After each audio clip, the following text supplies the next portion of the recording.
It was supposed to be the happiest day of their lives, the birth of their first child.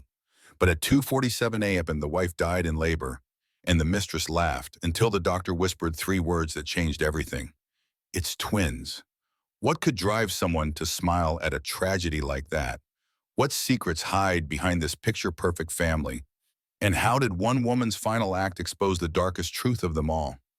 Stay till the end, because trust me, you won't see this twist coming. If stories like this keep you on the edge of your seat, hit that, like, drop a comment, share this with a friend who loves drama that feels too real, and don't forget to subscribe for more stories that will break your heart and heal it again.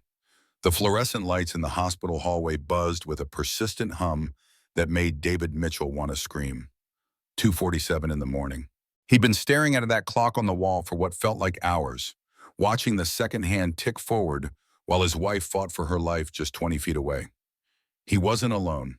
Amber Cross stood beside him, her hand resting on his shoulder with a familiarity that would have seemed inappropriate to anyone who didn't know their secret.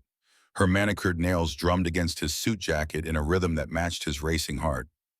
She'd shown up 3 hours ago against his weak protests, insisting he needed support during this difficult time. The difficult time being his wife's labor. His wife who was dying because her body had turned against her. His wife who had no idea that the woman standing in this hallway was the same woman he'd been sleeping with for the past 8 months. A scream pierced through the closed doors of the delivery room. Sarah's scream. It was different from the others, higher pitched, more desperate. David lurched forward, but a nurse emerged and held up her hand. "Sir, please. The doctors are doing everything they can." Everything they could. That phrase felt like a knife twisting in his gut. It meant they were losing the battle. It meant Sarah was slipping away. Amber's grip tightened on his shoulder. "David, she's strong. She'll pull through." But her voice held a note he couldn't quite identify, something that wasn't quite hope, something that made his stomach turn. The delivery room doors burst open. A crash cart rolled past at full speed, pushed by two nurses who moved with the practiced urgency of people racing death itself. David caught a glimpse inside before the doors swung shut again. So much blood. Too much blood. Medical staff swarmed around the operating table where Sarah lay, their movements frantic, desperate. An alarm blared. Long. Continuous. The sound of a heart monitor that had stopped detecting a heartbeat. "No," David whispered. "No, no, no, Doc." Rebecca Foster emerged from the chaos. She was 52, with gray-streaked hair pulled back severely and eyes that had seen too much death to sugarcoat anything. Her scrubs were soaked through with blood. Sarah's blood. She pulled down her surgical mask and David saw her face. He already knew. "Mr. Mitchell." Her voice was professional, controlled, but he heard the weight beneath it. "I'm so sorry." The words that followed came at him like he was underwater. Disseminated intravascular coagulation, catastrophic liver failure, HELP syndrome. Medical terms that all meant the same thing. His wife was dead. "We did everything we could," Dr. Rebecca Foster continued. "The HELP syndrome progressed too rapidly. She hemorrhaged. We gave her 43 units of blood. We had our best team working on her. But her organs shut down. She threw a massive embolism. There was nothing more we could do." David's knees buckled. He grabbed the wall to keep from collapsing. Sarah. His Sarah. The woman he'd married 9 years ago. The woman who'd given up her career to support his dream. The woman who'd endured 4 years of fertility treatments because she wanted a family with him. Gone. He buried his face in his hands. A sob tore from his throat, raw and agonizing. This couldn't be real. This couldn't be happening. 72 hours ago, she'd been organizing the nursery, arguing with him about whether sage green or butter yellow was a better color. Now she was gone. A sound cut through his grief, small, sharp, almost like a cough. It was a laugh. David's head snapped up. Amber stood there, her hand covering her mouth, but he'd heard it. A single bark of laughter that she'd tried and failed to suppress. Her eyes were wide, startled by her own reaction. But for just a split second before she covered it, he'd seen something else on her face. Relief. Dr. Rebecca Foster had heard it too. Her head turned slowly toward Amber, and David watched the doctor's expression transform from professional sympathy to something cold and hard. Disgust. Pure, undiluted disgust. "Who are you?" Dr. Rebecca Foster's voice could have cut glass. Amber's face flushed. I work with David. I came to support him during this difficult time. I'm sorry, I didn't mean to. It's just shock. I don't know why I get out of my hospital." "Excuse me?" "You heard me." Rebecca Foster took a step forward. "Get out, now." David stared at Amber, really looked at her for the first time since the doctor had emerged. She was dressed impeccably even at 3 in the morning. Designer jeans, cashmere sweater, expensive perfume that he'd bought her last month. She'd come here dolled up like she was going to a cocktail party, not a hospital where his wife was fighting for her life, where his wife had just lost that fight. And she'd laughed. "David?" Amber's voice was small now, uncertain. Tell her I'm here for you, Al." He couldn't form words, couldn't process what he'd just witnessed. The woman he'd been planning a future with, the woman he'd risked everything for, had just laughed when told his wife was dead. "Security." Dr. Rebecca Foster didn't raise her voice, but somehow it carried. 2 security guards appeared from around the corner as if they'd been waiting. Amber's face hardened. "This is ridiculous. David, say something." "Go." The words scraped out of his throat like broken glass. "Just go, Amber." "But I came here for you. I've been here all night." "Go!" His shout echoed through the hallway. Other families in the waiting area turned to stare. Amber's face crumpled, but David saw the anger flash in her eyes before she turned and walked away, her heels clicking sharply against the linoleum. The security guards followed at a discreet distance. Silence fell. Dr. Rebecca Foster stood there, studying David with an expression he couldn't read. "Mr. Mitchell," she said finally, "I need to tell you something else." David looked up at her. What else could there possibly be? What could be worse than this? "Your son is healthy, 6 pounds, 3 ounces, strong lungs. He's in the NICU for observation, but he's going to be fine." A son. He had a son who would never know his mother, a son who Sarah had died bringing into the world. The weight of it crashed over him, and he had to grab the wall again to stay upright. "Can I see him?" His voice didn't sound like his own. "In a moment. But first."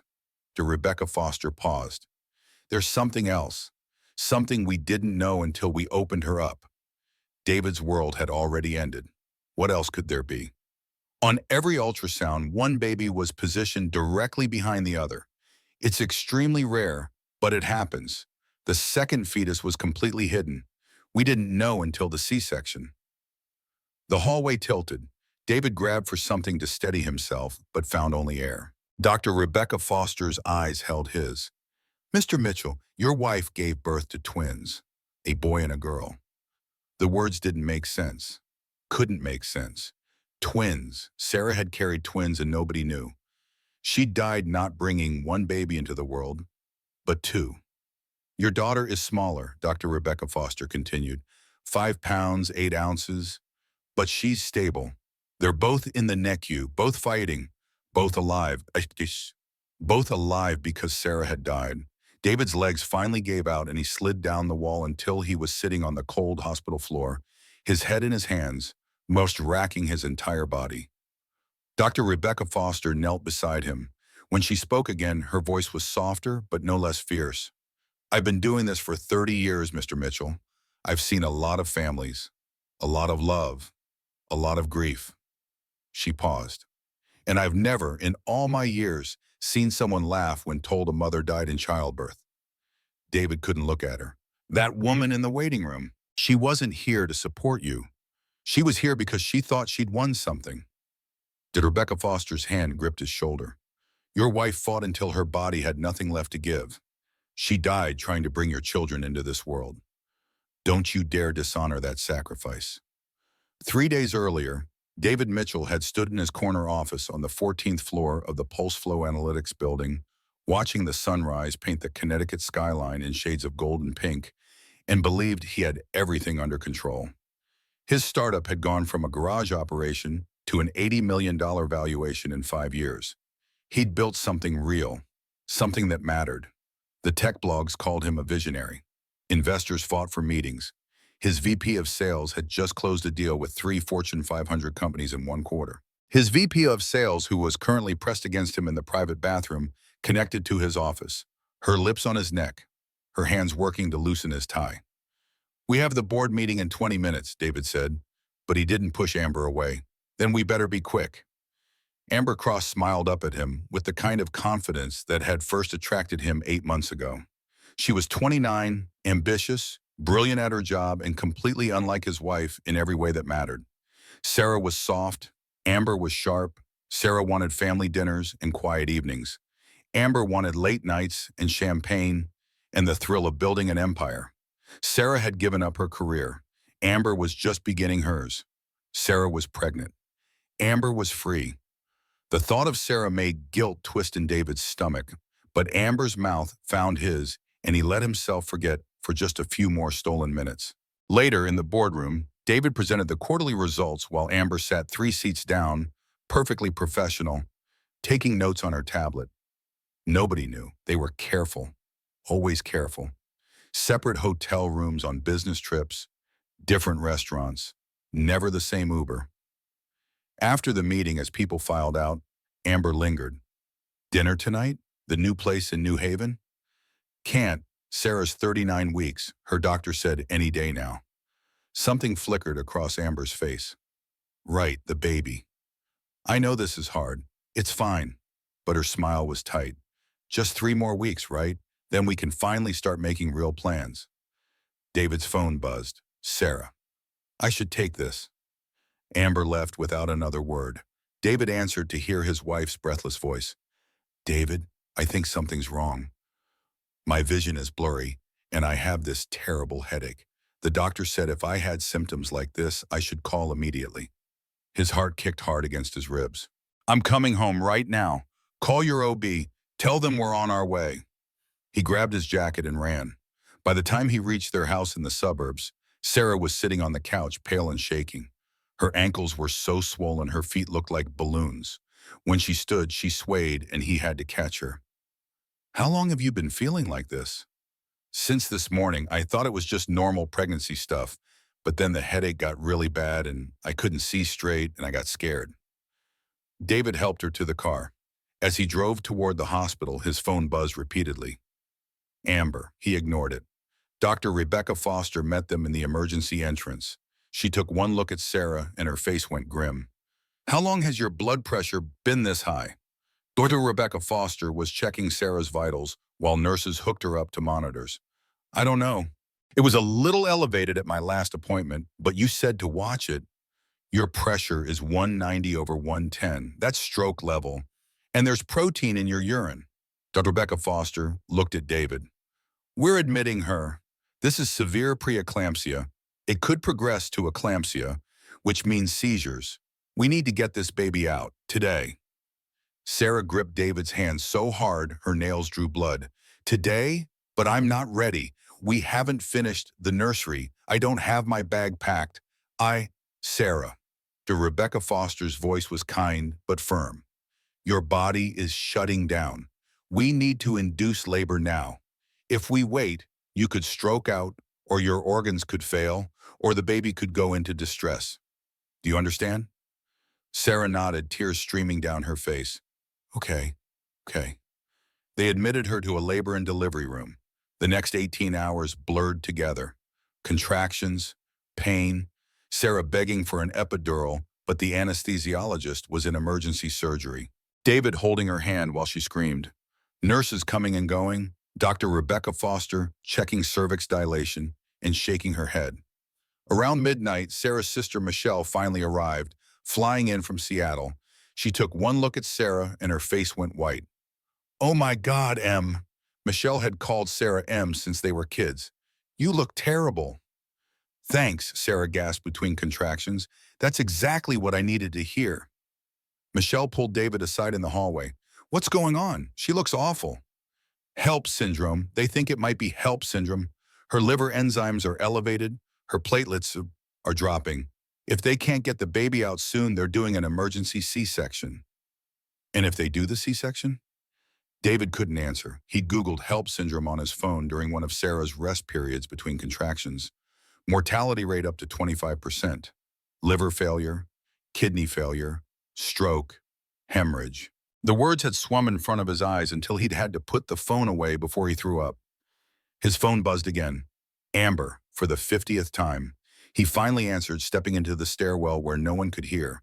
"Where are you?" Amber's voice was sharp. "You missed the investor dinner. Do you know how that looks?" "Sarah's in labor. Complications. I can't talk right now." "David, this is important. The Tokyo deal. My wife is dying." The words exploded out of him. "Do you understand that? She might die. Tonight. Right now." Silence on the other end. Then quietly, "She's not going to die. You're being dramatic." "Dramatic? Her blood pressure is through the roof. Her organs are failing. The doctors are talking about emergency surgery and transfusions and—" His voice broke. "David," Amber's tone changed, became softer. "Listen to me. You're panicking. Sarah is young and healthy. She'll be fine. Women have babies every day. Not like this." "David, I know this is scary, but think about it. Once the baby is here, once she recovers, we can finally move forward with our plans. You can file for divorce. We can be together. This is almost over." The words hit him like a slap. "Did you really just say that? Right now, while my wife is fighting for her life?" "I'm just saying there's a light at the end of the tunnel, that's all." David hung up. He stood in the stairwell, his hands shaking, and for the first time in 8 months, he looked clearly at what he'd become, what he'd done. Sarah was in that room dying, and he was out here on the phone with his mistress. What the hell was wrong with him? He went back to the labor room. Sarah reached for his hand immediately. "Where were you?" "Just needed some air. I'm here now. I'm not going anywhere." At 2:15 in the morning, Sarah's blood pressure crashed. The monitors started screaming. Dr. Rebecca Foster made the call. "Emergency C-section. Now. We can't wait anymore." They wheeled Sarah away. David tried to follow, but the nurses stopped him. "Sir, you can't come in. Not for this. There are too many complications. You'll need to wait outside." "But she's my wife." "Mr. Mitchell." Rebecca Foster appeared, already in surgical scrubs. "The best thing you can do for Sarah right now is let us work. I promise. We will do everything in our power to bring both her and your baby through this safely." They disappeared through the surgical doors. David stood in the hallway, alone as the minutes ticked by. That's when Amber showed up. She came around the corner in designer jeans and a cashmere sweater, carrying 2 coffees from the Starbucks in the hospital lobby. "What are you doing here?" David's voice came out harsher than he'd intended. "You sounded terrible on the phone. I couldn't just leave you alone." She handed him a coffee. "Any news?" "They took her for emergency surgery 15 minutes ago." Amber nodded and sat down in one of the plastic chairs. David wanted to tell her to leave, wanted to scream at her that this was wrong, that she shouldn't be here, that if Sarah came out and saw her, it would destroy everything. But he was so tired, so scared. And Amber was warm and solid beside him while Sarah was in there bleeding out on an operating table. So he let her stay. And an hour and a half later, when Dr. Rebecca Foster walked out with blood on her scrubs and delivered the news that would shatter his world, Amber was standing right beside him, standing there when she laughed. David stood outside the neonatal intensive care unit, staring through the glass at rows of incubators that held the tiniest humans he'd ever seen. Somewhere in that forest of medical equipment were his children, the twins he hadn't known existed until an hour ago, the babies his wife had died bringing into the world. A nurse approached, her name tag reading Jennifer. "Mr. Mitchell? I'm the NICU nurse assigned to your twins. Would you like to meet them?" Meet them like they were strangers at a cocktail party instead of his own children. David nodded because he didn't trust his voice. Jennifer led him through the NICU doors. The beeping of monitors created a symphony of survival. Tiny babies lay in plastic boxes, their chests rising and falling with mechanical assistance, their skin nearly transparent in under the warming lights. "Here we are." Jennifer stopped beside 2 incubators positioned side by side. "This is baby boy Mitchell, and this is baby girl Mitchell." Baby boy, baby girl, not names, not yet. Sarah had spent months choosing names, agonizing over the perfect one for their son. She'd finally decided on Lucas James after her grandfather, but she'd never known about the girl, never had a chance to give her daughter a name. David looked down at the baby on the left. Lucas, 6 pounds, 3 ounces, according to the chart. He was bigger than David expected, with a shock of dark hair and tiny fists that waved in the air like he was already fighting. Even through all the tubes and wires, David could see Sarah in him. The shape of his eyes, the curve of his mouth. He's doing well, Jennifer said softly. Strong APGAR scores, good reflexes. We're monitoring him as a precaution, but barring any complications, he should be able to go home in a few days. Home. To a house that didn't have a mother anymore. David moved to the second incubator. The baby girl was smaller, more fragile. 5 pounds, 8 ounces. Her skin had a slight blue tinge that made David's heart clench. She wore a tiny pink cap and was hooked up to more machines than her brother. She's having some respiratory issues, Jennifer explained. Nothing major, but her lungs are a bit underdeveloped. We're giving her oxygen and monitoring her closely. She'll need to stay a bit longer than her brother, probably a week or two. What's wrong with her? Nothing's wrong exactly, she's just smaller and needs more support. It's very common with twins, especially when they're premature. Your wife was how far along? 37 weeks. That's actually good for twins. Many twins come much earlier. Your wife did an amazing job carrying them both to term. Jennifer paused. I'm very sorry for your loss, Mr. Mitchell. I know this must be incredibly difficult. David couldn't respond. He stared down at his daughter, this tiny person who existed because Sarah had died. The injustice of it made him want to punch something. Sarah should be here. Sarah should be the one looking at these babies, crying happy tears, taking a million photos, making lists of everything they'd need. Instead, she was in the morgue. The thought made his knees weak. He grabbed the side of the incubator to steady himself. Would you like to hold them? Jennifer asked. I can. Of course, Lucas is stable enough. Let me get a chair for you. She brought a rocking chair and carefully transferred Lucas from the incubator into David's arms. The baby was so light, so impossibly small. David had never held an infant before. He'd assumed Sarah would teach him, would show him how to do everything. Now he was on his own. Lucas made a small sound, something between a whimper and a sigh. His eyes opened, unfocused and dark, and seemed to look right at David. Then his tiny hand reached out and wrapped around David's finger with surprising strength. Something inside David's chest cracked open. This was his son, his child, a person who would depend on him for everything, who would need him to be strong even when he felt like collapsing, who would grow up without ever knowing the incredible woman who'd given her life to bring him into the world. I'm sorry, David whispered to Lucas. I'm so sorry your mom isn't here. She wanted you so much. She loved you so much. And I promise I'm going to make sure you know that. Every single day, I'm going to tell you about her. Lucas yawned, showing pink gums, then settled against David's chest and closed his eyes. The trust in that gesture, the complete surrender, made tears stream down David's face. She looks like her too, Jennifer said quietly, nodding toward the baby girl. Your wife, same nose. David looked over at his daughter through blurry eyes. Jennifer was right. Even at barely born, he could see Sarah in her features. 2 children who looked like their mother. 2 living pieces of the woman he'd lost. The woman he'd betrayed. The thought hit him like a fist to the gut. While Sarah had been carrying these babies, enduring the physical toll of a twin pregnancy, dealing with the risks and complications, he'd been sleeping with Amber, making plans to leave, complaining about how the pregnancy had changed things. He'd been planning his exit while Sarah was literally dying, trying to give him a family. The weight of it crushed him. He bent over Lucas, sobbing, while his son slept peacefully in his arms, oblivious to the fact that his father was a monster. A phone buzzed. David's phone, still in his pocket. He shifted Lucas carefully and pulled it out with one hand. 47 missed calls from Amber, and a text message that made his blood run cold. David, I know you're upset. I know that came out wrong in the hospital. But we need to talk. This changes things, but it doesn't change US. Call me when you can. I love you. I love you. She'd said she loved him while his wife's body was still warm in the morgue. David deleted the text, blocked Amber's number. Then on impulse, he opened his email and typed out a message to his assistant. Effective immediately, Amber Cross is on administrative leave pending investigation. Please inform her she is not to contact me directly and should direct all questions to HR. He hit send before he could second-guess himself. It wasn't enough. It would never be enough to make up for what he'd done.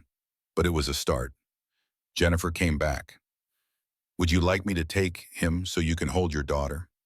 David nodded. She carefully transferred Lucas back to his incubator and brought the baby girl over. She was even lighter than her brother, more fragile. David was terrified he'd break her. But when she settled into his arms, when her tiny chest rose and fell against his, that same crack in his heart widened. She needs a name, he said quietly. Have you thought of one? Sarah had kept a list. David remembered her scrolling through name websites, reading options out loud to him while he half listened, more focused on his laptop than her excited chatter. Now he'd give anything to hear her voice again, reading name after name until she found the perfect one. One name stood out in his memory. Sarah had said it one night about 3 months ago and then sighed wistfully.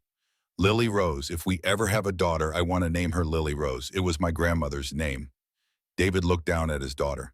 Your name is Lily, he whispered. Lily Rose Mitchell. Your mom chose it, and she would have loved you so much. Lily's eyes flickered open for just a moment. They were blue, like all newborns, but David imagined they'd turn brown like Sarah's, like Lucas's. She made a soft cooing sound and then went back to sleep. David sat there holding his daughter while morning light began to filter through the hospital windows. Around him, other families came and went, visiting their premature babies, praying for miracles. David prayed too for the first time since he was a child. He prayed that he could be the father these babies deserved. The father Sarah had believed he could be, even though he knew he didn't deserve that grace. 7 days after Sarah's death, David stood in the cemetery under a gray October sky and watched them lower his wife into the ground. 200 people had come to pay their respects. Sarah's parents, still too devastated to speak. Her sister Michelle, who delivered the eulogy because David couldn't trust himself to get through it. Friends from college. Former colleagues from Sarah's marketing career. Neighbors, members of the church they'd attended sporadically. And in the back row, wearing black and sunglasses despite the overcast weather, Amber Cross. David spotted her during the service and his jaw clenched so hard he thought his teeth might crack. After he'd put her on administrative leave, after he'd blocked her number, after everything, she'd still shown up, still couldn't take a hint. Or maybe she'd taken exactly the hint he'd given her and was making a point, claiming her territory, showing that she was part of his life, whether he wanted her there or not. The priest was saying something about ashes to ashes, dust to dust. David barely heard it. He stared at Sarah's casket, dark cherry wood with brass handles, and tried to reconcile the beautiful polished box with the reality that Sarah was inside it. Cold, silent, gone forever. Michelle stood beside him, holding his arm. She'd been his anchor all week, helping with the funeral arrangements, dealing with the hospital paperwork, even coming to visit Lucas and Lily in the NICU when David was too overwhelmed to go alone. She was going to leave you, Michelle said suddenly, her voice barely audible over the priest's prayer. Did you know that? David's head snapped toward her. What? She knew about the affair. She found the text 3 months ago. She was going to stay until the baby was born, and then she was going to file for divorce. Michelle's eyes, red-rimmed from crying, fixed on his face. She only stayed because she didn't want the baby growing up in a broken home. She was willing to sacrifice her own happiness for that child. The words hit David like bullets. Sarah had known. For 3 months, she'd known, and she'd said nothing. Just kept going to doctor's appointments, kept organizing the nursery, kept pretending everything was fine, while he'd kept lying. I should have told you before, Michelle continued, but she made me promise not to. She said she needed time to figure out what to do, and then she went into labor and... Her voice broke. And now she's dead. David couldn't breathe. The cemetery spun around him. Sarah had known. She'd known, and she'd still fought to bring their babies into the world. She'd still risked everything for children who were half his, the man who'd betrayed her. The service ended. People began filing past the casket, laying flowers, saying final goodbyes. David stood frozen until Michelle squeezed his arm. You need to say goodbye to her. He approached the casket on legs that felt like lead. Someone had placed a single white rose on top, Sarah's favorite flower. He picked it up, inhaled its scent, and memories flooded him. Their first date, when he'd brought her white roses because he had heard her mention them to a friend. Their wedding, where she'd carried a bouquet of white roses. Every anniversary, more white roses. She'd loved them, and he'd forgotten to bring her any in the hospital. In all the chaos of labor and complications and death, he'd forgotten the one thing she'd always loved. I'm sorry, he whispered to the casket. Sarah, I'm so sorry. For all of it. For the lying, the cheating, for not being the husband you deserved, for forgetting your roses, for everything. The casket offered no absolution. Someone touched his shoulder. He turned to find Sarah's father, Robert Jenkins, standing behind him. Robert was 72, a retired Navy captain with a ramrod straight spine and eyes that could cut through steel. She loved you, Robert said, his voice rough with grief. Even after everything, she still loved you. That's the kind of woman she was. Too good. Too forgiving. David couldn't meet his eyes. My daughter is dead because she tried to give you a family, Robert continued. The doctors said the stress of the pregnancy triggered the HELP syndrome, the strain on her body from carrying twins. And you know what I think? I think the stress of your affair didn't help. Mr. Jenkins, I'm not done. Robert's hand on David's shoulder tightened painfully. You have two babies who will never know their mother. Every birthday, every graduation, every milestone, Sarah should be there. But she won't be, because she's dead. And you have to live with that. You have to look at those babies every single day and remember what it cost to bring them into this world. The old man's eyes filled with tears. I hope it haunts you. I hope every time you see Lucas's smile or Lily's eyes, you see Sarah. And I hope it breaks your heart the way mine is broken. He walked away, leaving David standing alone beside the casket. The cemetery was emptying now. David turned to leave and saw Amber approaching. She'd removed her sunglasses, revealing red-rimmed eyes. Whether from crying or lack of sleep, he couldn't tell. Don't, he said before she could speak. David, I just wanted to say, What could you possibly want to say right now? His voice rose. People who were heading to their cars turned to look. My wife is being buried. The mother of my children is in that box. And you're here? You think this is appropriate? Amber's face flushed. I came to support you. You laughed. The words exploded out of him. When the doctor said Sarah was dead, you laughed. I heard you. Altered Rebecca Foster heard you. Don't pretend you're here out of respect or sympathy. You're here because you think you won something. That's not fair. I was in shock. Get out.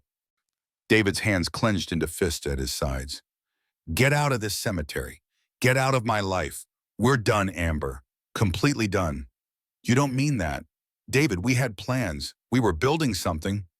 We built nothing. I destroyed my marriage, lost my wife, and for what? For a few stolen moments with someone who can't even show basic human decency at a funeral? He stepped closer, his voice dropping to a harsh whisper. You are the biggest mistake of my life, and if you ever come near me or my children again, I'll file a restraining order. Do you understand? Amber's face went through a series of emotions. Shock, hurt, then something uglier, anger. You'll regret this, she said quietly. You think you can just throw me away? After everything I did for the company? After I gave up other opportunities to work with you? You didn't give up anything. You're 29 and ambitious, and you saw an opportunity. That's all I was to you, an opportunity. That's rich coming from you. What was I to you, David? An escape? A midlife crisis? Did you ever actually care about me, or was I just convenient? The question hung in the air between them. David realized with a sinking feeling that he didn't have an answer. He'd told himself he loved Amber. He'd told her he loved her. But standing here in a cemetery, having just buried his wife, he couldn't remember why. Couldn't remember what had made her so irresistible that he'd risked everything. She was attractive, exciting, different from Sarah. But love? Had he ever actually loved her? That's what I thought, Amber said, reading his silence correctly. You used me. And now that your wife is gone and the fantasy got too real, you're panicking. Well, congratulations, David. You got what you wanted. You're free now. I hope you enjoy it. She turned and walked away, her heels sinking into the soft cemetery grass. David watched her go and felt nothing. No regret, no longing, no desire to call her back. Just a hollow emptiness, where his marriage used to be. Michelle appeared beside him again. Was that her? Yeah. She's pretty. I can see why you risked everything. The sarcasm in Michelle's voice was acid. Worth it? No. David's voice broke. Nothing was worth this. They lowered Sarah's casket into the ground as the first raindrops began to fall. David stood there until long after everyone else had left, until the cemetery workers had filled in the grave and placed the flowers on top. He stood there until his suit was soaked through and his teeth were chattering. Michelle finally dragged him away. Come on, Lucas and Lily need you. You can't fall apart now. But David felt like he'd already fallen apart, like the pieces of him were scattered across that cemetery, buried in the ground with his wife. He just had to figure out how to put himself back together. For two babies who deserved better than the father they'd gotten. 6 weeks after Sarah's death, David sat in his lawyer's office and listened to Catherine Rhodes explain why Amber Cross was suing him for $5 million. She's claiming intentional infliction of emotional distress, Catherine said, sliding a legal document across her mahogany desk. She alleges that you pursued her romantically, promised to leave your wife, and then abandoned her after your wife's death, causing her severe emotional trauma. David stared at the document, page after page of legalese that all boiled down to one thing. Amber wanted to be paid for their affair. This is insane. It's actually not unprecedented. Catherine was 58 with silver hair cut in a sharp bob and eyes that had seen every kind of legal battle imaginable. Palimony suits, heart bomb claims, they're uncommon but not unheard of. The question is, did you promise to leave your wife? David's silence was answer enough. Multiple times? Yes. Catherine sighed and made notes on her legal pad. And did you have any texts, emails, or other documentation of these promises? I deleted everything after Sarah died. But she wouldn't have. The implications settled over David like a heavy blanket. Amber would have kept everything. Every text where he'd said he loved her. Every email where he'd complained about his marriage. Every late-night message where he'd promised they'd be together once the baby came. All of it could be used against him now. There's more, Catherine said. She's also claiming sexual harassment. Says you leveraged your position as CEO to coerce her into a relationship. That's a lie. The affair was mutual. Can you prove that? David opened his mouth and then closed it. How did you prove mutual consent in an affair? Who kept receipts for that? Her lawyer is smart, Catherine continued. They're painting you as a predatory boss who pursued a younger employee, made promises he never intended to keep, and then discarded her when she became inconvenient. It's compelling. A jury might sympathize. So what do?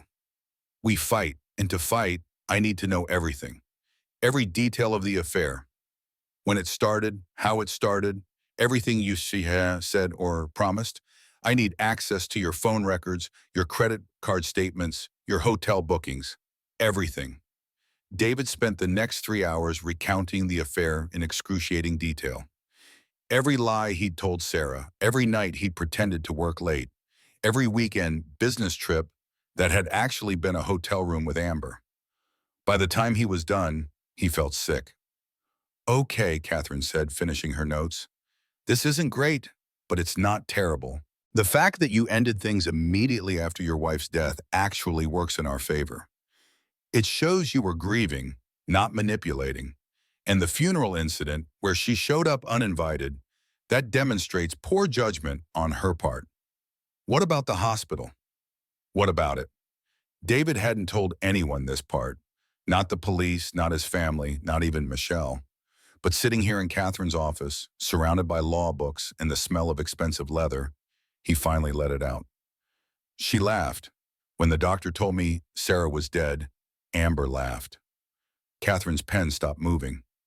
She looked up slowly. She what? It was just one sound, quick, but I heard it. The doctor heard it too. Dr. Rebecca Foster. She threw Amber out of the hospital. Why didn't you mention this before? I don't know. I don't know. Maybe I imagined it, or maybe it doesn't matter. It matters, Catherine was writing furiously now. It matters a lot.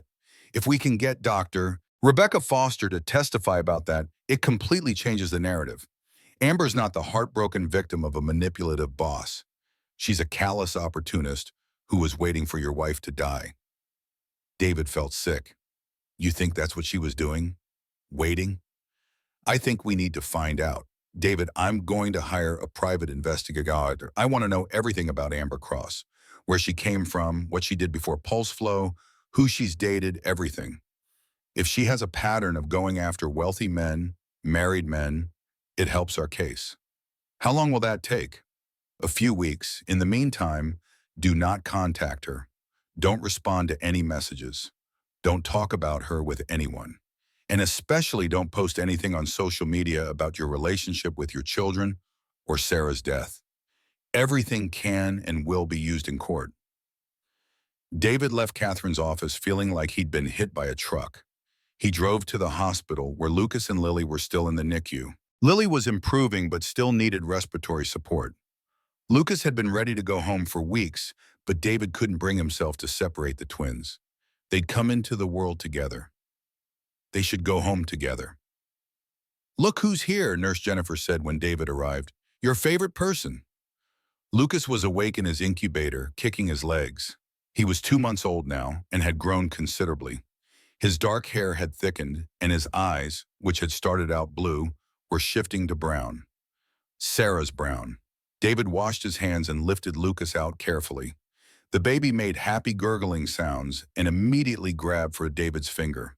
It was their routine now. David would hold Lucas while Lily slept, then switch when Lily woke up.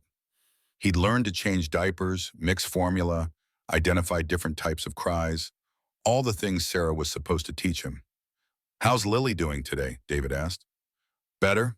Her oxygen levels are improving. Patel thinks maybe another week and she can go home.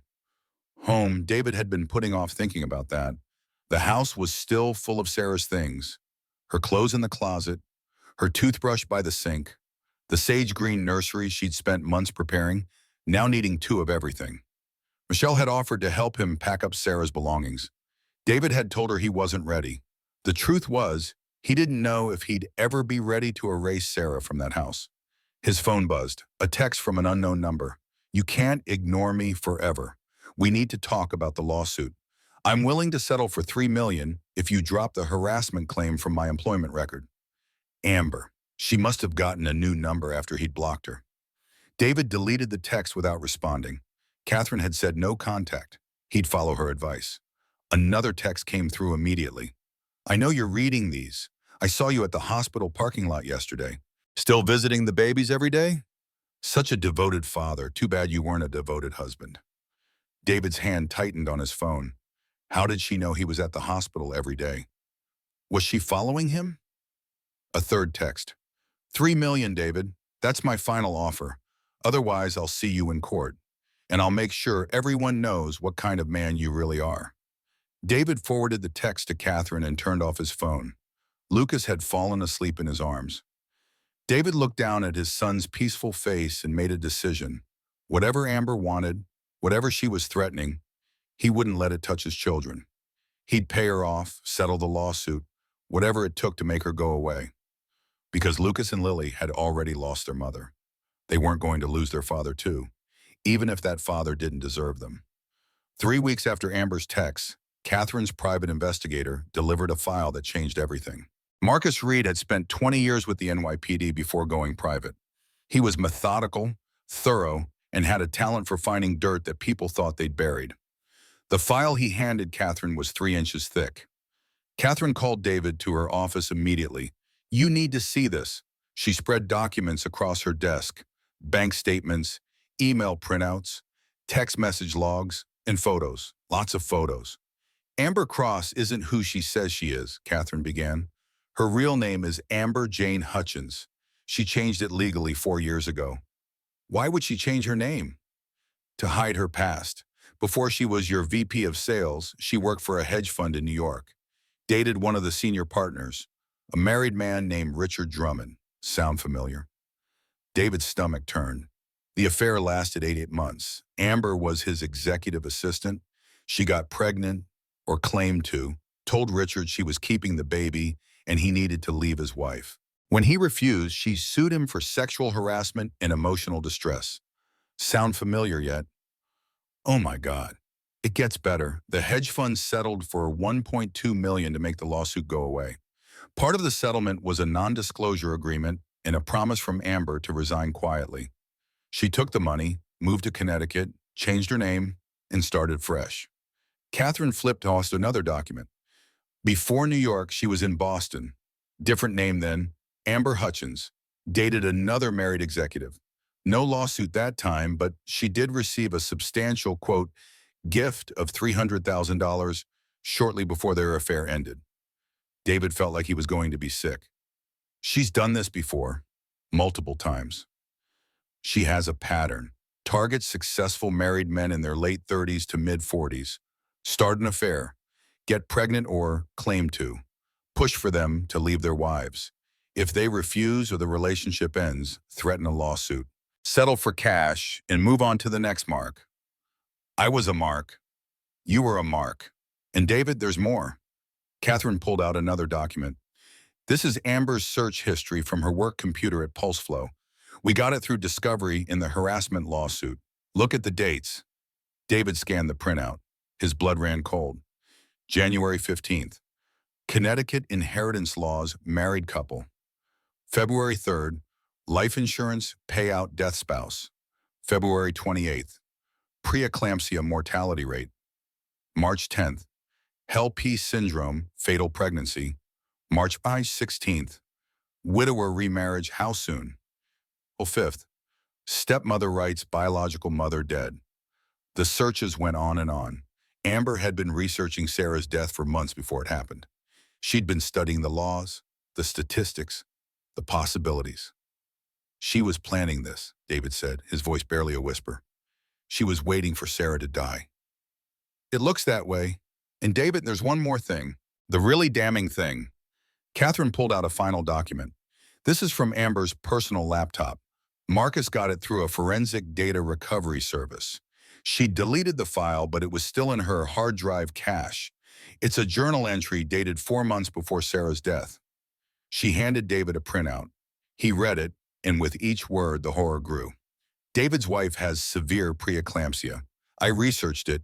Mortality rate is significant if it progresses. With her age and the pregnancy complications, odds aren't great. If she dies in childbirth, David becomes a widower with assets intact. No messy divorce, no splitting the company 50-50. Just a grieving husband who'll need support. I've been patient this long. I can wait a little longer. When it happens, I'll be there. I'll be exactly what he needs. And this time, I won't have to threaten a lawsuit to get what I deserve. David's hands shook. He read it again and again. Amber hadn't just hoped Sarah would die. She'd planned for it, waited for it, researched the odds like she was calculating an investment return. This is evidence, Catherine said quietly, of conspiracy to benefit from death, of insurance fraud if she tried to position herself as a beneficiary. And David, I checked. She did. She pulled out another document. 6 weeks before Sarah's death, someone filed paperwork to add Amber Cross as a beneficiary to your company's life insurance policy. The signature looks like yours, but I'm betting it's forged. David stared at the signature.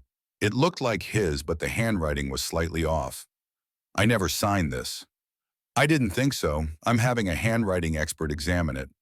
But if we can prove forgery, combined with the journal entry and search history, we have her on fraud. Serious fraud. Criminal charges, fraud. What do? We go to the district attorney today, and we request that Amber Cross be arrested. The arrest happened 72 hours later.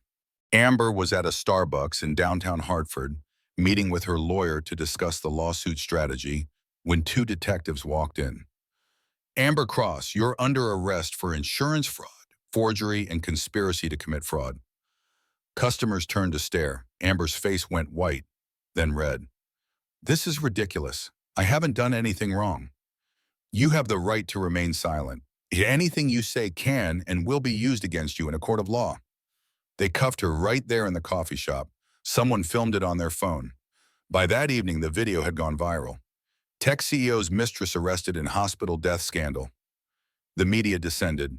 David's company, Pulse Flow Analytics, made the national news. Reporters camped outside his house. His phone rang constantly with a request for interviews. Catherine advised him to say nothing. "Let the evidence speak for itself. The DA has enough to prosecute. You don't need to add fuel to the fire." But David couldn't help reading the articles. Couldn't stop watching the news coverage. Couldn't look away from the online comments. He cheated on his dying wife and now wants to play victim? They're both terrible. She's a con artist. He's an adulterer. No sympathy for either. Those poor babies, growing up with this as their family history. That last comment hit hardest. Lucas and Lily would grow up knowing their mother died giving birth to them, knowing their father had been having an affair when it happened, knowing their father's mistress had been arrested for essentially hoping their mother would die. What kind of legacy was that? David sat in the NICU holding Lily, who was finally strong enough to go home. Darpato had signed the discharge papers that morning. Both babies were healthy and ready to leave the hospital, ready to come home to a father who didn't know how to raise them alone. "Mr. Mitchell?" Nurse Jennifer approached. "There's someone here to see you. She says she's from Child Protective Services." David's heart stopped. "CPS? Why?" "Apparently there's been concerns raised about your ability to care for the twins given the ongoing legal issues and media attention. She just wants to do an assessment, make sure the home environment is stable." This was Amber's doing. David knew it. This was her revenge for the arrest. If she couldn't have him, she'd make sure he lost his children too. The CPS worker was a tired-looking woman named Patricia Williams. She asked David questions about his support system, his mental health, his plans for childcare. She toured the house, examined the nursery, reviewed his financial records. "Mr. Mitchell, I'm going to be frank with you," Patricia said at the end of her visit. "You've been through a tremendous trauma. Your wife died, you're raising newborn twins alone, you're dealing with a lawsuit and a criminal case involving your former mistress. That's a lot for anyone to handle. I can handle it. I believe you want to. But wanting to and being able to are different things. I'm recommending that you engage in grief counseling and parenting classes. I'd also like to schedule follow-up visits over the next 6 months to ensure the twins are thriving. Are you taking them away from me?" "Not at this time, but Mr. Mitchell, those babies need stability. They need a parent who can focus on them, not on legal battles and media circuses. Can you give them that?" David looked at Lucas sleeping in his car seat and Lily in his arms. They were so small, so dependent, so completely innocent in all of this. "Yes," he said. "Whatever it takes, yes." Patricia left him with a packet of resources: grief support groups, single father parenting classes, therapist referrals. David added them all to a growing pile of things he needed to handle. His phone rang. Catherine.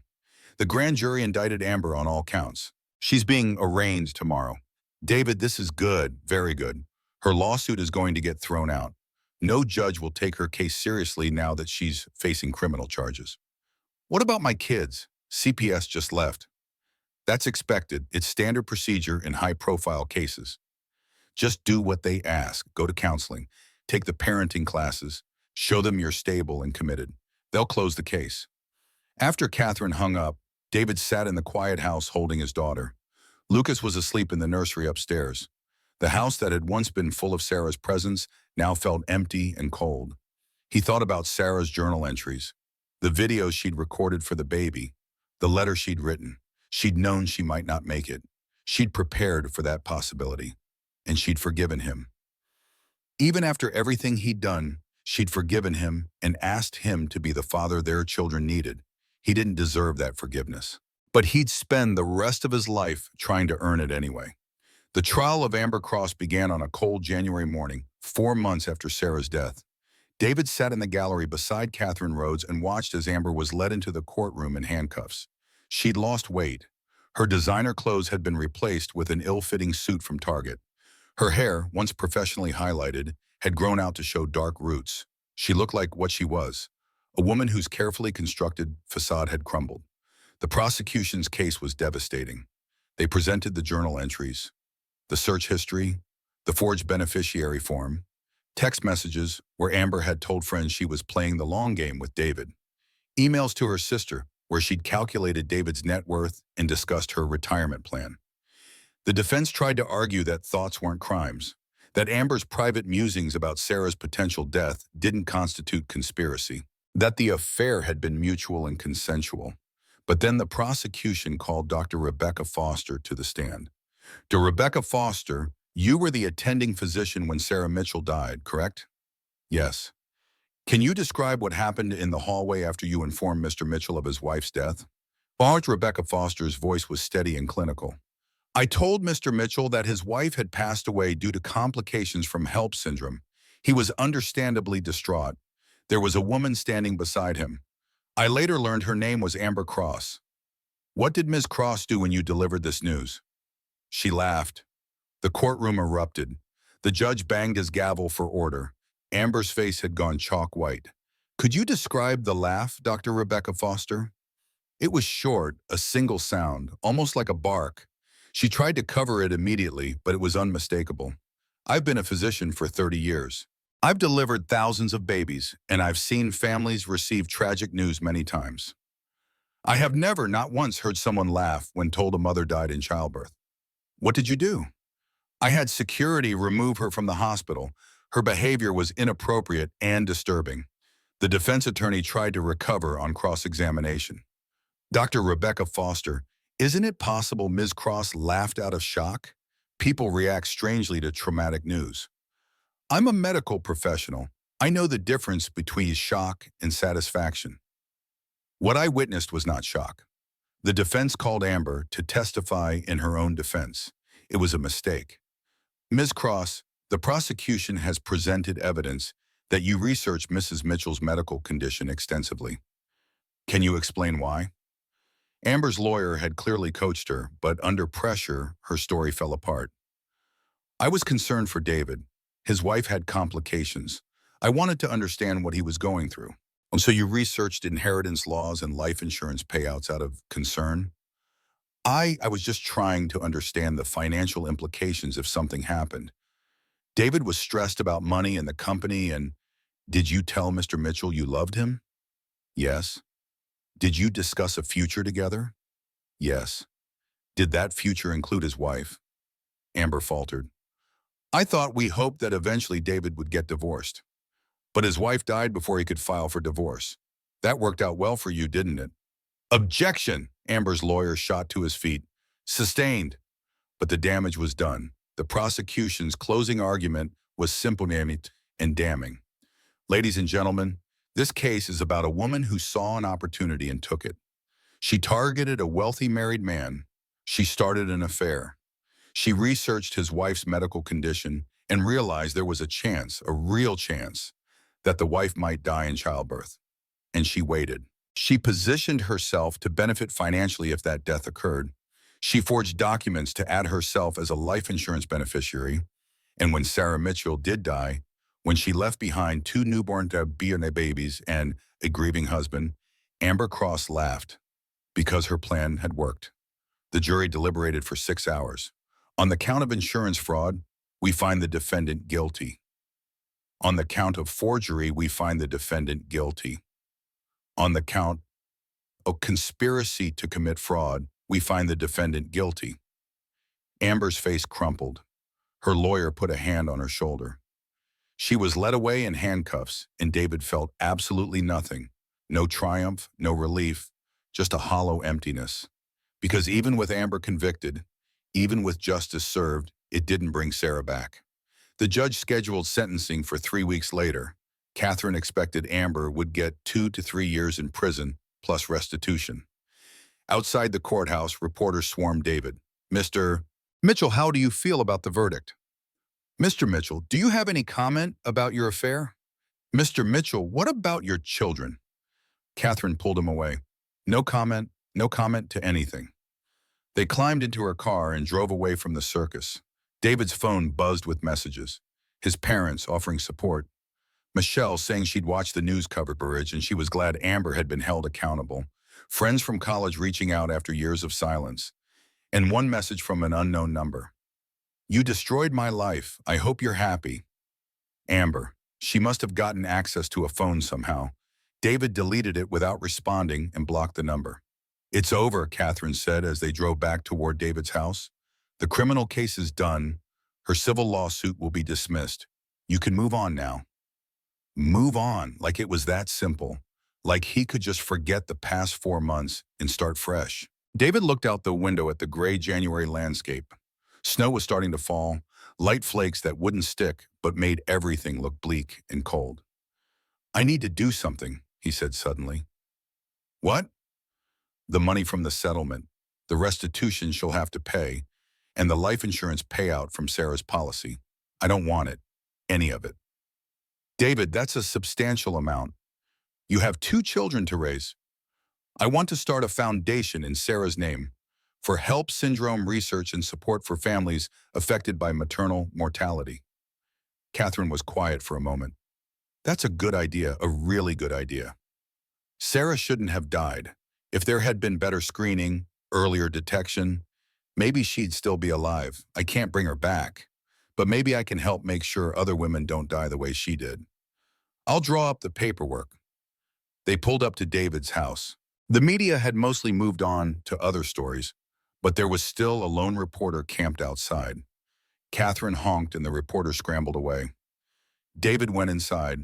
His nanny Carla was in the living room with the twins. Lucas was on a playmat, grabbing at dangling toys. Lily was asleep in her bouncer chair. How did it go? Carla asked quietly. Guilty on all counts. Carla nodded. She'd been with David for 2 months now, helping him learn to be a father. She was kind, patient, and never asked questions about the trial or the affair or any of it. She just showed up every day and helped him keep Lucas and Lily alive and loved. David paid her well. It was the least he could do. He picked up Lucas, who immediately grabbed his nose. The baby had discovered faces recently and thought they were the most interesting toys in the world. David let him explore, pulling on his ear, poking his cheek, grabbing his glasses. Da-da-da, Lucas babbled. He's been doing that all day, Carla said with a smile. I think he's trying to say your name. Daddy, the word David had dreamed about for years when he and Sarah were trying to get pregnant, when they'd endured test after test, procedure after procedure, hoping for a baby. Now he had 2 babies, and no wife to share them with. The unfairness of it crashed over him again. Sarah should be here. Sarah should be the one hearing Lucas's first attempts at speech. She should be the one chronicling every milestone, taking 1,000 photos, making scrapbooks. Instead, it was just David, doing his best and knowing it would never be enough. Lily woke up with a cry. David carefully put Lucas back on the playmat and picked up his daughter. She was so tiny still, barely 15 pounds at 4 months old. The doctor said she'd catch up eventually, that preemies often took longer to grow. But holding her felt like holding a fragile bird. Hey, little one, did you have a good nap? Lily blinked up at him with serious brown eyes. Sarah's eyes. Both twins had them. Sometimes David could barely look at their faces because all he saw was Sarah staring back at him. His phone rang. He answered without checking the caller ID, expecting Catherine with some follow-up from the trial. Instead, he heard a voice he hadn't heard in months. Amber's voice. I'll appeal. I'll fight this all the way to the Supreme Court if I have to. You don't get to destroy my life and walk away clean. How did you get this number? I have friends. You think you've won, but you haven't. I'll make sure everyone knows what you really are. I'll write a book. I'll do interviews. I'll tell them all about how you pursued me, how you promised me everything, how you used me and threw me away. By the time I'm done, no one will ever trust you again. David hung up and immediately called Catherine. She just threatened me. Phone call from a different number. She said she'd tell her story publicly. Catherine sighed. She's desperate. I'll file for a restraining order. And David, you might want to consider putting out your own statement. Control the narrative before she does. I don't want to talk to the media. You might not have a choice. That night, after Carla went home and the twins were asleep, David sat in his home office and tried to write a statement. Something to explain his side. Something to acknowledge his mistakes while defending his character. But every word felt hollow. How did you explain an affair? How did you justify the choices that had led to your wife's death? He thought about what Sarah would want him to say. She'd probably want him to be honest, to own his mistakes, to show their children that people could mess up badly and still try to be better. So he wrote the truth. I made terrible choices. I had an affair while my wife was pregnant. I lied to her and betrayed her trust. Those are facts I will carry with me for the rest of my life. My wife, Sarah, died giving birth to our twins. She shouldn't have died. She was young and healthy, and she deserved to see her children grow up. The fact that she didn't is a tragedy. Amber Cross's actions after Sarah's death were calculated and cruel. But my actions before Sarah's death were also wrong. I own that. I live with that every day. All I can do now is try to be the father my children deserve and honor my wife's memory by being better than I was. He sent it to Catherine. She approved it. They released it the next morning. The response was mixed. Some people appreciated his honesty. Others said it wasn't enough. Still others said he was trying to play victim when he'd created the whole mess. David stopped reading comments after an hour. It didn't matter what strangers thought. All that mattered was Lucas and Lily, and making sure they knew their mother had been extraordinary, even if their father had been anything but. 6 months after Sarah's death, Michelle showed up at David's house with a cardboard box. I found this in storage, she said, setting it on the kitchen counter. Mom was cleaning out the garage and came across it. Sarah must have put it there months ago. It has your name on it. David stared at the box, written in Sarah's familiar handwriting. For David, open when you're ready. He'd never be ready, but he opened it anyway. Inside were several items. 2 baby albums, pre-made with spaces for photos of Lucas and Lily, a flash drive, and an envelope with "Read this first" written on it. David's hands shook as he opened the envelope. David, the letter began, if you're reading this, I'm gone. I wrote this at 38 weeks, sitting in the nursery, feeling our baby kick and trying not to be scared. But I am scared. Scared I won't make it through labor. Scared you'll be alone. Scared our baby will grow up without me. My tears blurred David's vision, but he kept reading. I know about Amber. I've known for 3 months. I found the texts. I saw the hotel receipts. I know you've been lying to me about working late. I'm not stupid, David. I just chose not to confront you because I didn't want the stress to harm the baby. But I want you to know that I knew. David's breath caught. She'd known. She'd known and never said a word. I was planning to leave you after the baby came. I'd already talked to a lawyer. I was going to file for divorce and fight for full custody because the man who could cheat on his wife while she's carrying his child isn't someone I want raising my baby alone. The words were daggers, each one finding its mark. But then I thought about birthdays, first steps, Christmas mornings, all the moments our child would experience splitting time between 2 houses, 2 parents who couldn't stand to be in the same room. And I realized I didn't want that either. So I was going to give you one chance, one real chance to choose us, to end the affair, to be the husband and father I always believed you could be. I don't know if you would have taken that chance. I'll never know now. David was sobbing openly now, the letter shaking in his hands. But here's what I do know. You're a good man who made terrible choices. You're ambitious and smart and capable of great things. You're also selfish and cowardly, and sometimes you run from problems instead of facing them. All of that is true. Both versions of you exist. Our baby needs the good version, the version who works hard and dreams big and wants to build something meaningful, not the version who lies and cheats and takes the easy way out. Be the good version, David, for our child, for yourself, for me. I love you. I've always loved you. Even now, even knowing what I know, part of me still loves you. I don't know if that makes me weak or strong, but it's the truth.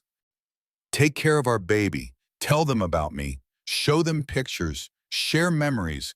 Don't let them forget I existed. Don't let them think I didn't want them desperately. I'm sorry I won't be there to help you. I'm sorry you'll have to figure out parenthood alone, but you can do it. I know you can. You just have to choose to. Be better, David. Be the man I married, not the man you became. Love always, Sarah. David folded the letter carefully and placed it back in the envelope. Then he picked up the flash drive with trembling hands. The drive contained videos, 23 videos, each recorded at a different week of Sarah's pregnancy. David plugged it into his laptop and clicked the first one. Sarah's face filled the screen. She was sitting in the nursery, the sage green walls visible behind her. She was maybe 20 weeks pregnant, just starting to show. "Hi, baby," she said to the camera, her hand on her small bump. "It's Mommy. I'm making these videos just in case. Just in case something happens and I don't get to meet you. I hope I never need them. I hope you're watching these when you're older and I'm right there beside you, embarrassed that I recorded all this sentimental stuff." She laughed. "But if I'm not there, if something went wrong, I need you to know some things." David watched all 23 videos that night. Watched Sarah's belly grow. Watched her struggle to find comfortable positions to sit in as the pregnancy progressed. Watched her talk about names she liked, nursery rhymes she wanted to sing, books she wanted to read. In video 15, recorded at 33 weeks, Sarah's tone changed. "I'm getting scared," she admitted. "My blood pressure has been high. The doctor is concerned about preeclampsia. She says if it gets worse, we might have to deliver early. I'm trying to stay calm, but I'm terrified." Her hand rubbed her belly in slow circles. "I need you to know something, baby. If it comes down to a choice, if the doctors have to choose between saving me or saving you, I want them to save you. Do you understand? Your life is more important than mine. You have your whole future ahead of you. Mine is already lived." David paused the video and had to step away. He went to check on the twins, who were sleeping peacefully in their cribs. Lucas had his fist in his mouth. Lily was curled on her side, her favorite position. These babies existed because Sarah had chosen them over herself. She'd known the risks, and she'd decided they were worth it. How did he live up to that sacrifice? He went back to the videos. In the final one, recorded 2 days before she went into labor, Sarah looked exhausted and swollen, but she smiled at the camera. 38 weeks, 6 days. "Any day now, baby. I'm ready to meet you. I'm scared, but I'm ready. I hope you have your daddy's intelligence and my stubbornness. I hope you're healthy and happy and loved." She paused, tears sliding down her cheeks. "I hope I'm there to see you grow up. But if I'm not, if something happens, know that I fought for you. Every single day I carried you, I fought. And I'd do it again in a heartbeat. I love you more than anything in this world, more than life itself. Be good for your daddy, okay? He's going to need your patience. He's never been around babies before." She laughed through tears. "But he has a good heart. Give him a chance to figure it out. I love you, sweet baby. I can't wait to hold you." The video ended. David sat in the dark office, staring at the blank screen, and finally let himself fall completely apart. Not the controlled crying he'd done at the funeral or the quiet tears he sometimes shed late at night. This was full-body sobbing, the kind that came from a place of absolute devastation. Sarah had known she might die. She'd prepared for it. And she'd still chosen to go through with the pregnancy, to take the risk, to fight until her body had nothing left. While he'd been planning to leave her for Amber, the comparison was so stark, so damning, that David wanted to crawl out of his own skin. Michelle found him there an hour later, still sitting in the dark. "I saw the light from outside. I got worried." She came in and saw the flash drive, the open laptop. "You watched them. All of them." Michelle sat beside him. "She wanted you to have those. She wanted Lucas and Lily to have them. She believed in you, David, even after everything. She shouldn't have. I didn't deserve that faith." "No," Michelle agreed. "You didn't. But she gave it anyway." That was who Sarah was. Too forgiving, too hopeful, too good for any of us. They sat in silence for a while. Then Michelle spoke again. "Are you going to show the videos to the twins? When they're older, when they're old enough to understand." "Good. They need to know her. They need to know how much she wanted them. I tell them every day, every night before bed, I show them pictures and tell them stories about their mom. I don't want them to forget. They won't, because you won't let them." Michelle stood. "Sarah believed you could be a good father. prove her right. After Michelle left, David went upstairs to the nursery. Lucas and Lily were still asleep. He sat in the rocking chair between their cribs and made a promise. Your mom loved you more than anything. She gave her life to give you yours. And I promise I will spend the rest of my life making sure you know that. I'll tell you about her every day. I'll show you videos and pictures. I'll take you to her grave and we'll bring white roses, her favorite. You'll know her even though she's gone. I swear it. Lucas stirred in his sleep but didn't wake. Lily's hand twitched. And I promise I'll be the father she believed I could be. The good version. Not the coward who had an affair. The man who works hard and loves fiercely and protects his family. That's who I'm going to be, for you. He stayed in that chair until morning, watching his children sleep, and for the first time since Sarah's death, he felt something other than guilt and grief. He felt purpose. Lucas and Lily's first birthday fell on a bright October morning, unseasonably warm. David had spent weeks planning the party, obsessing over every detail the way Sarah would have. The theme was butterflies. Sarah had loved butterflies. He decorated the backyard with butterfly balloons, butterfly plates, butterfly napkins. He'd ordered a cake from the bakery Sarah always used, vanilla with buttercream frosting and colorful butterflies made of fondant. 50 people came. Michelle and her husband, Sarah's parents, who'd maintained an icy distance from David, but came for their grandchildren. David's parents, still unsure how to navigate their son's spectacular fall from grace. Friends, neighbors, even a few co-workers from PulseFlow, though David had stepped down as CEO 6 months ago to focus on the twins. The company had been sold. David had taken his share and used half to establish the Sarah Mitchell Foundation. The other half went into trust funds for Lucas and Lily. He didn't need the money. He needed to know his children would be secure no matter what happened. He'd started working as a consultant, taking on projects he could do from home. It didn't pay as well as running a company, but it let him be present for every moment of his children's lives. Every first, every milestone, everything Sarah had missed. Lucas was walking now, stumbling around the yard in his little sneakers, grabbing at balloons. Lily was more cautious, still preferring to crawl, but she'd taken a few steps earlier that week. Both babies were healthy, thriving, perfect. David watched them and felt a complicated mix of emotions. Joy at seeing them happy, pride in how far they'd come, and an aching, endless grief for the woman who should be here seeing this. They're beautiful, Sarah's mother, Patricia said quietly. She'd come up beside David without him noticing. Sarah would be so proud. I wish she could see them. She can. Patricia touched his arm. I believe that. I have to believe it.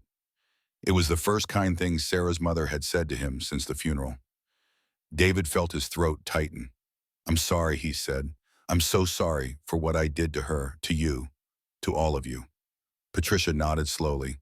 I know you are. And David, I need to tell you something. Something Sarah told me a few weeks before she died. David braced himself. She said she was going to give you another chance. She said she still believed in you, despite everything. She said people make mistakes, but that doesn't mean they can't change. Patricia's eyes filled with tears. She died believing you'd prove her right. Don't make her wrong. I won't, I promise. The party continued. Lucas smashed his face into his cake with enthusiasm, getting frosting everywhere. Lily was more delicate, picking up small pieces and examining them before eating. People laughed and took photos, and for a few hours it felt almost normal. David gave a short speech before cutting the cake. Thank you all for coming to celebrate Lucas and Lily's first birthday. I know this past year has been hard for all of us, but these two amazing kids have brought so much light into the darkness. They're the best of their mother. Her kindness, her determination, her beautiful spirit. He looked at the twins. Your mom isn't here, but she loved you more than anything in the world. Everything I do every day is to honor that love. Happy birthday, Lucas. Happy birthday, Lily. I'm so proud to be your dad. Later, after everyone had gone home and Carla had taken the twins upstairs for their nap, David sat in the backyard among the deflating balloons and leftover cake crumbs. Michelle came out to join him. That was a good party, Sarah would have approved. I tried to do it the way she would have wanted. You did great. Michelle hesitated. Have you heard anything about Amber? She was released from prison 3 months ago, served 18 months of her 3-year sentence, got out early for good behavior. David's voice was flat. Her lawyer sent a letter asking if I'd write a statement for her parole hearing. I declined. Good, she doesn't deserve your help. No, she doesn't. But Michelle, I need to tell you something. David turned to face his sister-in-law. I don't think about her anymore. I don't hate her. I don't even feel angry. She's just gone from my life, like she never existed. That's healthy, I think. Is it? Sometimes I wonder if I should feel more. Anger or regret or something, but there's nothing. Just this emptiness where the affair used to be. Like it happened to a different person. Michelle considered this. Maybe it did. Maybe the David who had that affair died with Sarah, and the David sitting here now is someone different. I hope so. I want to be different. Better. They sat in comfortable silence, watching the sunset paint the sky in shades of orange and pink. David thought about the past year, the trial, the videos from Sarah, the nights sitting up with sick babies, the first smiles, the first laughs, the tiny moments that built a life. He'd lost Sarah. He'd destroyed his marriage and his reputation.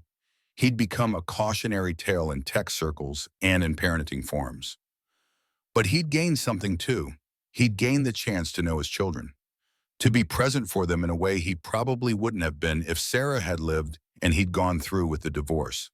The thought made him feel guilty, as if he'd somehow benefited from Sarah's death. But it was also true. This year of single parenting had transformed him, forced him to become someone capable of putting someone else's needs first, taught him patience and humility and love without conditions. I started dating someone, Michelle said suddenly.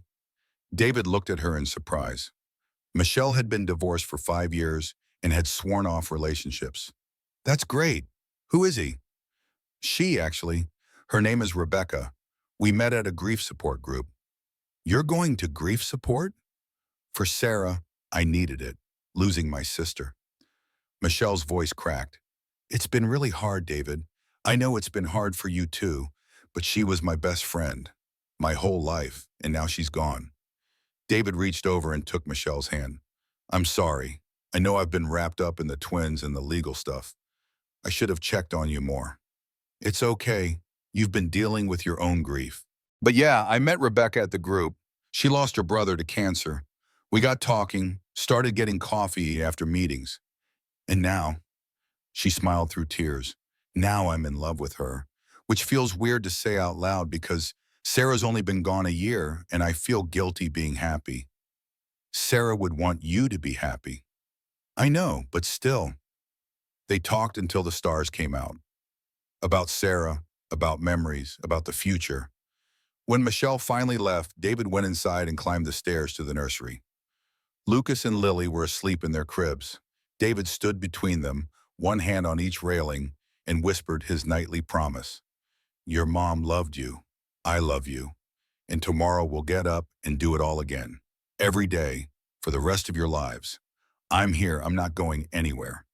Downstairs on the kitchen counter, the box from Sarah still sat open. David went down and pulled out the baby albums she'd started. He began filling them in, photos from the party, pictures of Lucas eating cake, Lily's serious expression as she examined a butterfly balloon. He wrote captions the way Sarah would have. First birthday, Lucas discovered that cake is the best food in the world. Lily was skeptical. Surrounded by family who loved them. Wish you were here to see it, Sarah. 1 year without you, the hardest year of my life, but also the most important. You gave me these 2 perfect humans. I'll spend the rest of my life being worthy of that gift. He worked until midnight, filling page after page. When he was done, he put the albums on a shelf in the twins' room, where they could look at them someday and see both their parents, the mother who died loving them, and the father who was learning how to. 5 years later, the elementary school auditorium smelled like poster paint and graham crackers. David sat in an uncomfortable folding chair, his phone camera writing, watching the stage where 20 kindergartners were about to perform their first school play. Lucas stood in the back row wearing construction paper rabbit ears and a nervous expression. Lily was front and center, confident as ever in her butterfly costume. "Is it starting?" Carla whispered from the seat beside him. She'd been with them for 5 years now, more family than employee. 2 more minutes, according to the program. Michelle slid into the seat on David's other side, slightly out of breath. "Sorry, traffic was terrible. Did I miss anything?" "Not yet." The lights dimmed, parents shushed each other. David raised his phone and hit record. The play was about spring. Lucas said his 2 lines perfectly, though so quietly David barely heard them. Lily belted out her song about butterflies transforming from caterpillars, gesturing wildly and not quite hitting the notes. David recorded every second. After the performance, he waited outside the auditorium for the twins to emerge. They ran him together, Lily's butterfly wings knocking into Lucas's rabbit ears. "Did you see me?" Lily demanded. "Did you see my song?" "I saw everything. You were amazing." "I messed up the second verse," Lucas said quietly. "I didn't notice. You were perfect." They walked to the car, the twins chattering about who forgot their lines and who stepped on whose foot. David loaded them into their car seats, helped them buckle, listened to their overlapping stories. These were his favorite moments, the ordinary ones, the unremarkable Tuesday afternoons and Thursday morning school drop-offs, the skinned knees and homework battles and bedtime negotiations, the life Sarah had died to give them. At home, David made dinner while the twins did homework at the kitchen table. Mac and cheese, their favorite. Carla had left for the day, heading to her own family. Michelle had declined the dinner invitation, saying she had plans with Rebecca. After dinner, bath time. After bath time, story time. David read from Charlotte's Web, doing different voices for each character. The twins had heard this book a dozen times, but they never got tired of it. "Daddy," Lily said as he closed the book, "tell us about Mom." It was a nightly ritual. Sometimes they asked specific questions. Sometimes they just wanted him to talk. Tonight, David pulled out his phone and showed them a video. Sarah at 20 weeks, talking to the camera about baby names. "I like Oliver for a boy," Sarah was saying. "Or maybe Sebastian, or Lucas. Lucas is nice, strong, classic." "That's my name." Lucas pointed at the screen, delighted as always. "Your mom picked it out before you were even born." They watched 3 more videos. Then David showed them photos. Sarah at their wedding, Sarah graduating college, Sarah at a work conference, professional and confident. "She was pretty," Lily said. "She was beautiful, inside and out." "Do you miss her?" David looked at his daughter's serious face. "Every single day." "But you're happy now too, right? You can be both." The wisdom in that question from a 5-year-old made David's chest ache. "Yeah, sweetheart, you can be both." After the twins were asleep, David went to his home office and opened his laptop. He'd been working on something for months. A letter to his children. Something they could read when they were older. "Dear Lucas and Lily," it began. "By the time you read this, you'll be old enough to understand complicated truths. You'll know that your mother died bringing you into the world. You'll know that I was having an affair when it happened. You'll know the whole ugly story because I'm not going to hide it from you. People are complex. We're capable of both great love and terrible selfishness. I loved your mother. I also betrayed her.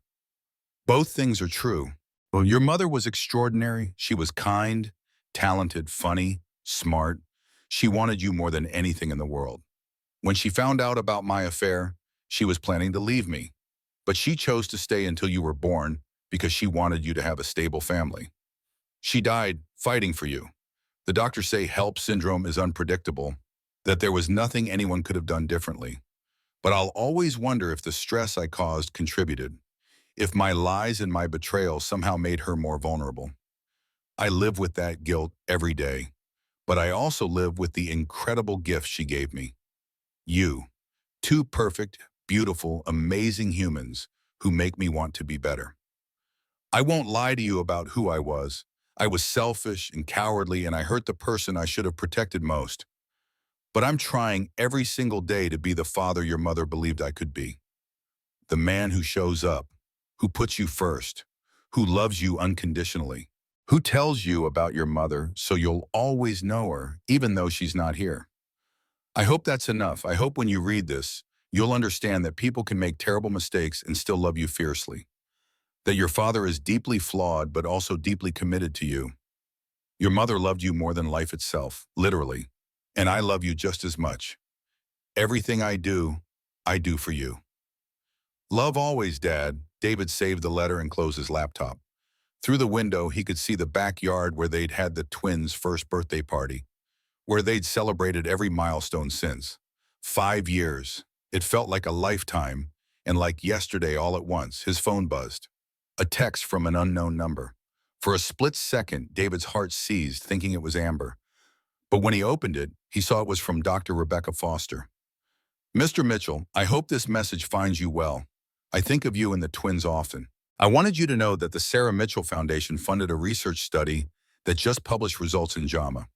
We're seeing a 15% reduction in HELLP syndrome mortality thanks to the early screening protocols the foundation developed. Your wife's death is saving lives. I thought you should know. Dr. Rebecca Foster. David read the message 3 times.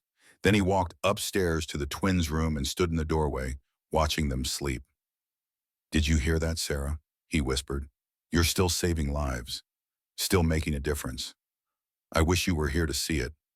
I wish you could see them. Lucas rolled over, kicking off his blanket. David went in and covered him back up. Lily had somehow ended up completely perpendicular in her bed, her feet on her pillow. David gently shifted her back into position. I'm trying, he whispered to the room, to Sarah, to himself. I mess up sometimes. I still don't know what I'm doing half the time. But I'm trying so hard to be the father you knew I could be. He sat in the rocking chair between their beds, the same chair where he'd made his first promise 5 years ago. The chair where Sarah had probably imagined sitting, rocking her babies to sleep, singing lullabies. Lucas and Lily are amazing. Lucas is shy but brilliant. He reads at a 2nd grade level already. He loves math and science and wants to be an astronaut. Lily is fearless. She's always climbing things she shouldn't and making friends with everyone. She wants to be a veterinarian. They ask about you every day. They watch your videos. They look at pictures. I wish them to your grave every month, and we bring white roses, always white roses. They know you, even though you're gone, even though they never got to meet you. They know you, because I tell them. Every single day, I tell them about the extraordinary woman who loved them enough to die for them. I don't know if that makes up for what I did. I don't know if anything can. But it's all I have to give. My time, my love, my constant effort to be worthy of the sacrifice you made. David sat there until the first light of dawn began to filter through the curtains.